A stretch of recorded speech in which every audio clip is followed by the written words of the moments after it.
Alrighty team, it is the most wonderful time of the year. Yes, it is new planner season and we are setting up for 2024. For this setup, I'm using an A5 journal from Archer & Olive. This one's their Galaxy drip design. It has the holographic edging, very pretty, but let's get straight on into it because we're not here to look at the notebook, we're here to look at the setup. If you're new to the channel, you might be wondering, why are we not starting on the inside cover? Don't we need to put the name in on the nameplate page or something like that? Well, first of all, hello, welcome, I am Jess, or JashiiCorrin, and it is a pleasure to have you here. But also, this is what I call my yearly collections journal. This is a notebook that holds all of my yearly collections for each year, but because I don't set up 160 yearly collections every year, I actually use this notebook year after year. This is going to be my third year using this notebook, so rather than starting on the inside cover, which already has my name on it, we're starting somewhere towards the middle of the notebook, so after my 2022 and 2023 setups. I prefer to use decoration in my journal because it makes me a bit more inclined to actually get in and use it, and that's kind of important for keeping a journal. So for the decoration in this setup, I'm using some gorgeous PET tape from the washi tape shop. As always, all of the materials I've used are linked in the description box below, but the reason in particular that I decided to go with this one is that I'm thinking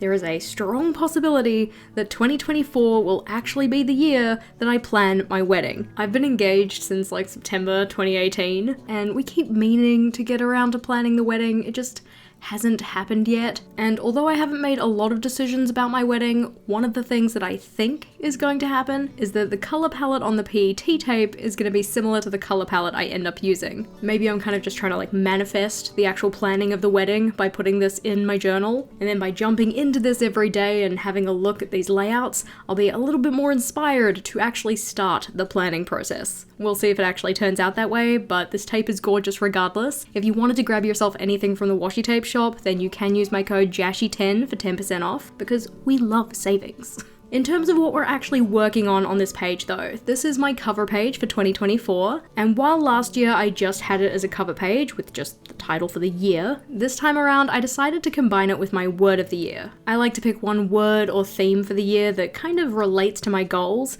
helps to kind of sum them up in a very short statement of one word, really just so it's something that I can come back with to remind myself of my intentions that I have for the year. My word of the year for 2023 was greater, so thinking about both an increase in size or intensity, and also about making things better. I haven't decided on my word of the year for 2024 just yet, but the box that's about halfway down the left-hand side of the page, that's going to be where I write the word, and then in the other two boxes that I have open, one of them is going to contain the definition of the word, and the other one is going to contain my reasoning for picking it. Because at the time of setting this up, it is still November, I want to give myself a little bit longer to think about what the word is actually going to be, so I'm not filling it in this video, but it will get filled in before the new year starts. After about 17 minutes, the cover page was finished though, and it's over onto the right-hand page, which is where I'm going to be putting a summary of my goals. Now initially, I wasn't planning on putting my goals into this notebook, because I'm actually planning on setting up a full separate notebook to plan out my goals and break them down into action steps, all that kind of thing. But something that I want to do more of in this journal is effectively memory keeping.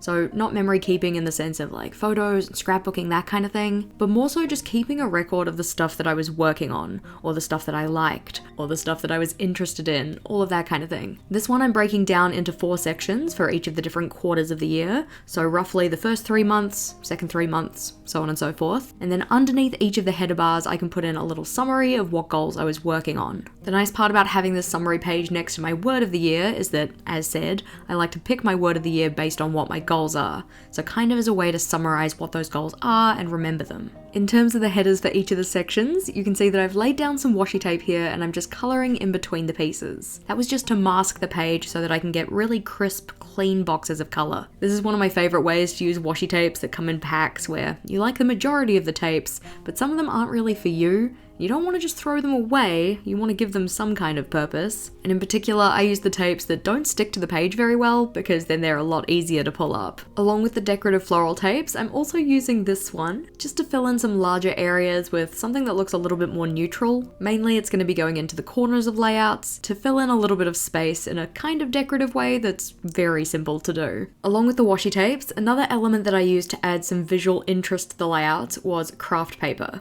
This one's really nice because it's really not that hard to just cut pieces out and stick them into your journal, but it does end up making the layouts look a little bit more special, a little bit more elevated. Yes, I could have just gone and written the headers onto the page as per usual, but by drawing out the grid in the background and then having those pieces of craft paper stuck over the top, it just makes it look a little bit more special. The goals page took about 12 minutes to draw out from first touch of the pen to final erasings, and then it was over the page and onto one of my favourite layouts, which is my 101 things list. As we set it up, it's going to look fairly plain, it's not all that special of a layout. What's special about it is when we actually go and start putting the 101 things in. Now, 101 things might sound like a lot, but honestly, if you spread them out over the entire course of a year, we do way more than 101 things already. This layout is effectively what it sounds like. It's 101 things that I want to try and accomplish in the year. These aren't all going to be huge, big goals though, that would be a little bit unrealistic, but it's a mixture of bigger things, smaller things, some of the things I already know are going to happen, and I can use them either as kind of space fillers on the list, or more so I'm just putting them down so that I can capture the memory. For instance, on my list for this year, I have things like celebrate my birthday. I do that every year. It's not necessarily a special thing, in the sense that it's not novel, it happens every year, but I like to put it down on the list to capture it as a memory from the year as a whole. Do I often complete my 101 things list?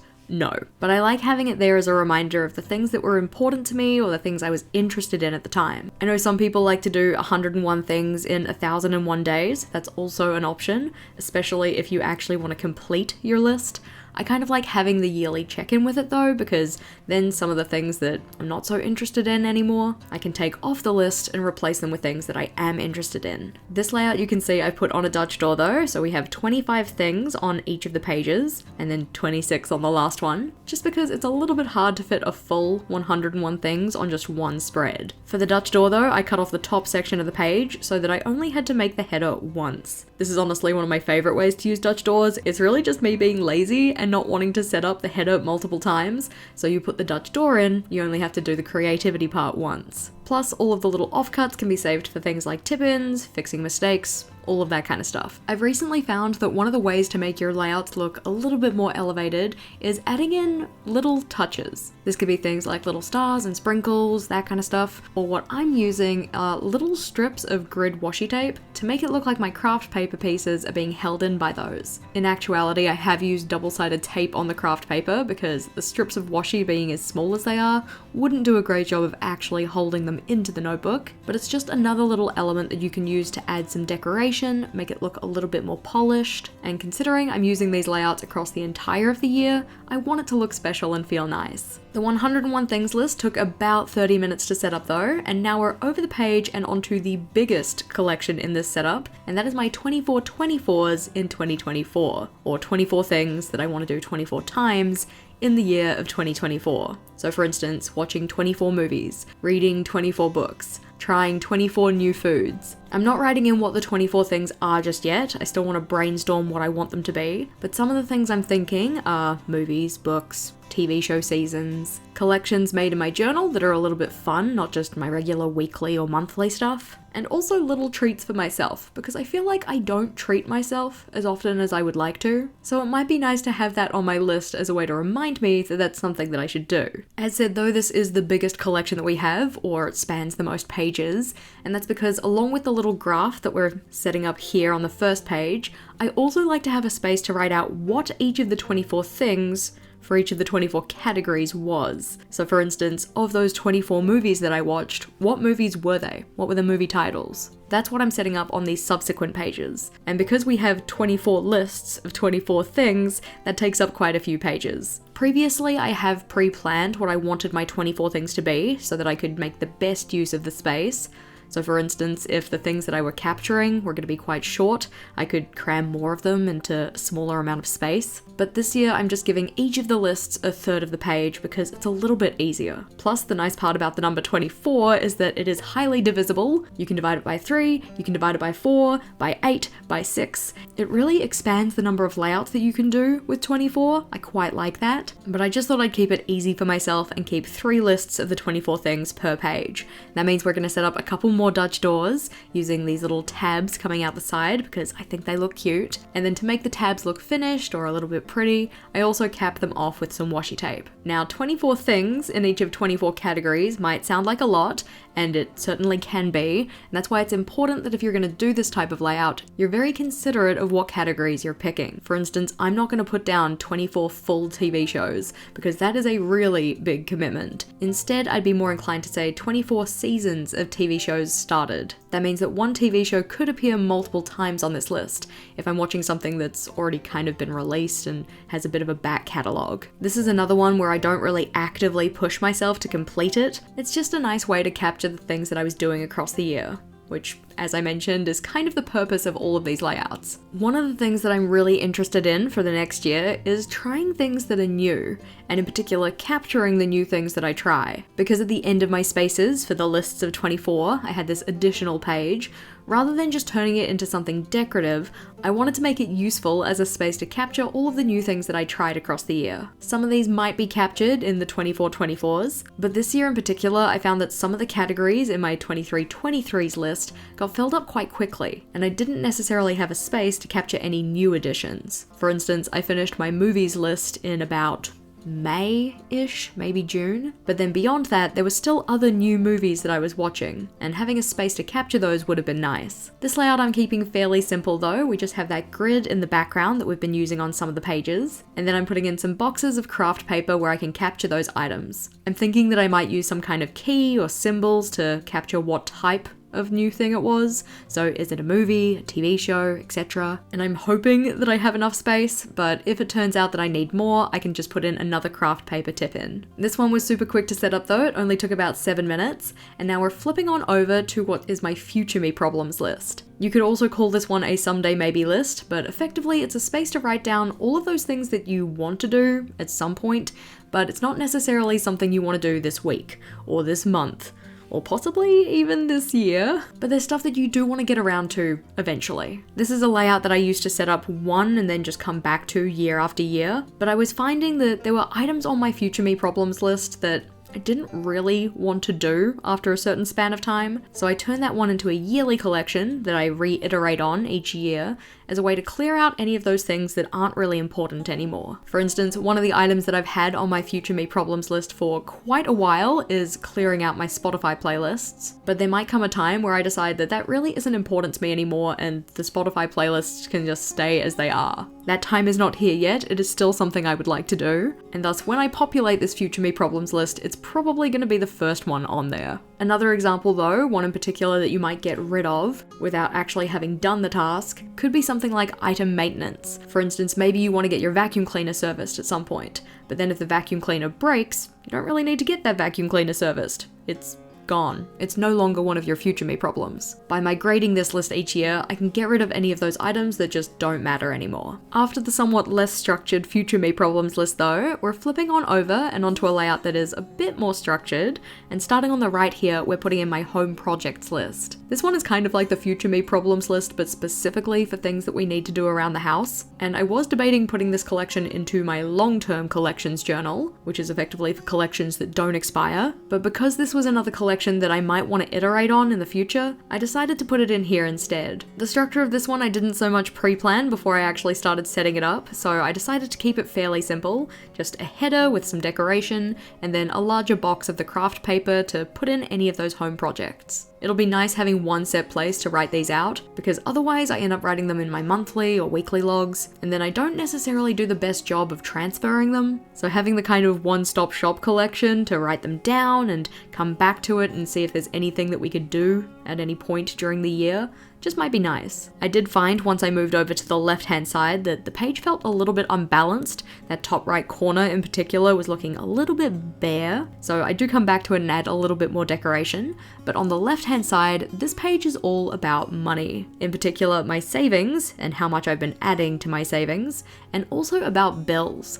I'm not very good at being mindful of when bills are coming in. The ones that are monthly I know because they have fairly set times in the month that we can expect them, but the other ones that come in every couple months or every quarter, half year, whatever else, those ones I have quite an issue with remembering when they're coming up, and thus I'm not very good at putting money aside for them. That's not to say that I'm ever super struggling with bills. It's usually just we get an email saying, hey, your rates are due, and I'm like, oh yeah, that's a thing that happens. And then a large chunk of money gets taken out of the account, and it always comes with quite negative feelings. So I want to be a little bit more mindful about that. I want to have a place to record what bills come in when, so that in future I can kind of pre-plan for those. In terms of the savings part at the top though, I decided to do this one as a table, mainly because it's just going to be so much easier to fill in. Previously I have tried to do savings trackers as bar graphs, and while I love the aesthetic of a graph, I love the visual element, it also takes a lot more effort to maintain a collection like that. And I know from my previous attempts that there is a very good chance that I would just fall off with filling it in,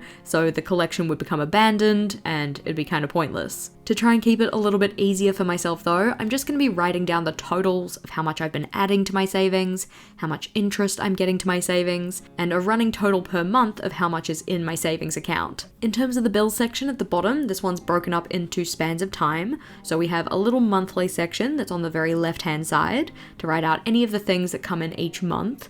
That one's going to be nice and easy to fill in because I have a pretty good picture of that already. And then the other 4 boxes are going to be for each of the quarters. I'll probably also include an initial or maybe the first 3 letters of each of the months so that I know, hey, in February, that's when your home insurance is due, rather than just saying sometime in quarter 1 is when the home insurance comes in. Flipping on over though, and the next collection I'm setting up is one that probably not everybody needs, but it's one that I like to keep track of, and that's all of my statistics for my social media accounts. Because content creation is my full-time job, it is kind of important that I make sure that my various platforms are tending in the right direction, and plus I love watching our community grow. So this one isn't just limited to how many subscribers or followers I have, but it's also thinking about things like how many people are in our Discord community or our Facebook community group. This is probably a good time to mention that if you've been enjoying the ideas so far and found the setup interesting, do consider subscribing to the channel. Along with this setup video, we also have 4 other ones coming out before the end of the year. Plus, I love sharing other ideas for journal layouts and productivity, and I wouldn't want you to miss out. In terms of the structure of this collection though, it spans 3 spreads and each of those is set up the same, so 4 sections on each to track my statistics in 4 different spaces.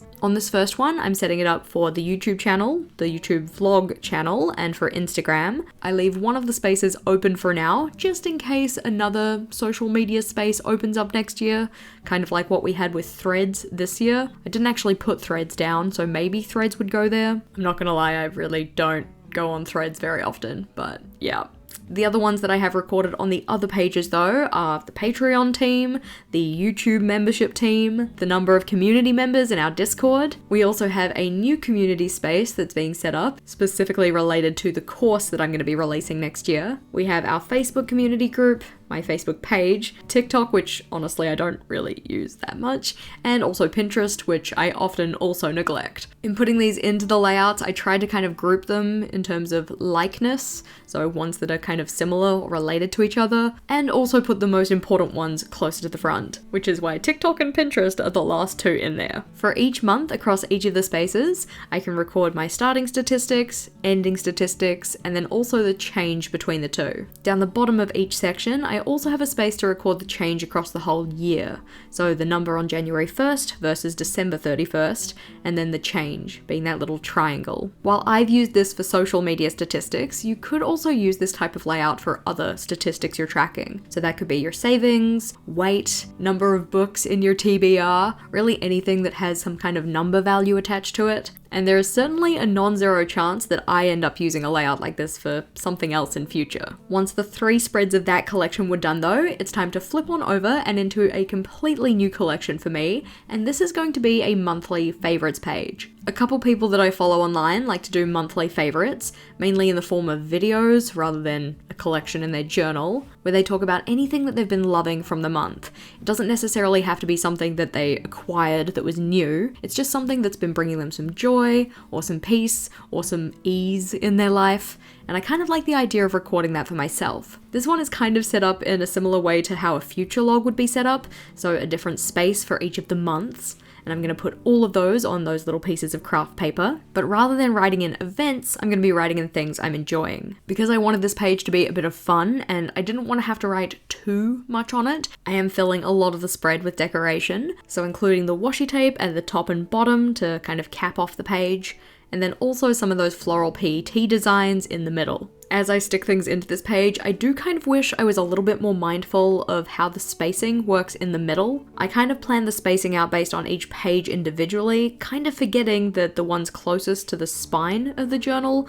are going to end up a lot closer to each other. So it does end up looking a little bit oddly balanced, but it doesn't bother me enough to actually pull up the paper and, I don't know, risk ripping my notebook. That's never a fun time. So I did just leave them in once they were stuck down. I also didn't include a title on this page because I find that titles are only really necessary to me if I can't tell from a glance what the page is for, or if I need to balance the page in some way. For this one, I didn't want to cover up the decoration that I have in the middle, because that's realistically where I would have put the title for the page, so instead I decided just to leave it titleless. I figured that when I come into this layout and kind of start glancing over what the entries are, it'll be kind of obvious what I was recording at the time.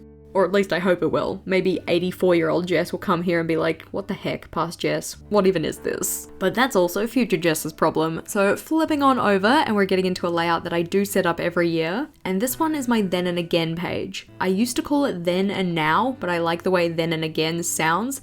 Then and again, Anyway, the idea for this one though is that we have a series of prompts that I answer at the start of the year and the end of the year, kind of to see how things might have changed. This is something that I do every year, or I've been doing since 2021. And again, it's just a nice way to get some snapshots of me at different points in time. The structure of this one works in two halves. So down the very middle of the page, we have what the prompts are, and then on the left-hand side, I can write my responses for January 1st, and on the right-hand side, I write them again for December 31st. The prompts that I'm going to be using for next year are my savings at the time, my weight, any kind of food obsession I have or food that I've really been loving, a movie that I recently enjoyed, a song that I've got stuck in my head, a TV show that I've recently enjoyed, as well as a book and a game, something that I tried recently, something that I want to try, a recent accomplishment, a phrase or saying that I've been using pretty much non-stop, a current problem or life area that needs addressing,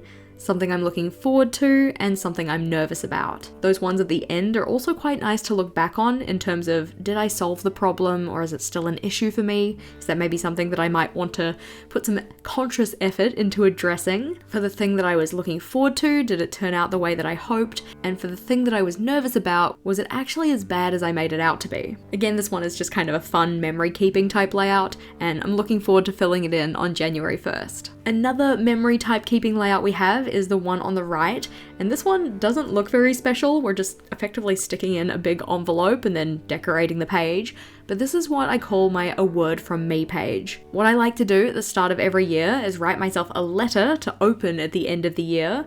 It doesn't necessarily summarize the stuff that I've got on the then and again, but it has some well-wishings for myself. I like to put in my hopes for the year, words of encouragement for the year ahead. Because it is just a letter to myself, it can be really personal, nobody else is gonna see it. And not gonna lie, pretty much every year when I read my letter from previous Jess, I do get all teary-eyed like, oh, she was so kind. Which is kind of interesting because I feel like in the day-to-day, my self-talk usually isn't so positive. I don't know if you can relate to this, but oftentimes we have a tendency to not necessarily fully berate ourselves, but not necessarily speak so kindly to ourselves. So it's always nice to get to read this letter at the end of each year and just have someone so close to me, because it's literally me, say such nice things. Sometimes past Jess does also give me the tough word, like, hey, you still haven't started an exercise habit, could you please? Because your health is important. But anyway, flipping on over to the next layout, and this is one that you might not necessarily expect to see in a start of journal setup,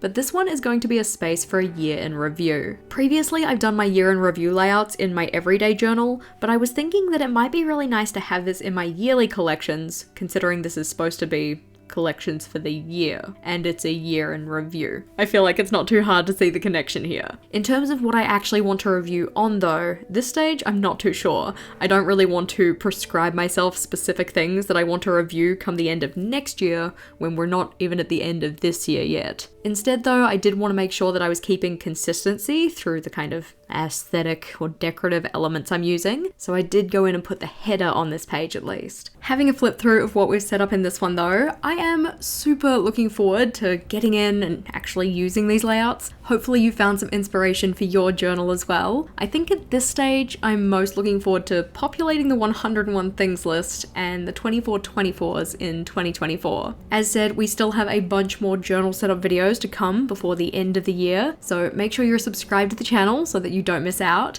If the yearly collections journal has piqued your interest though, and you wanted to see more setups in this one, we do have the video here on the left, and I swear that is probably one of my most favorite journal themes that I have ever used. So click or tap on that one, and I'll see you over there.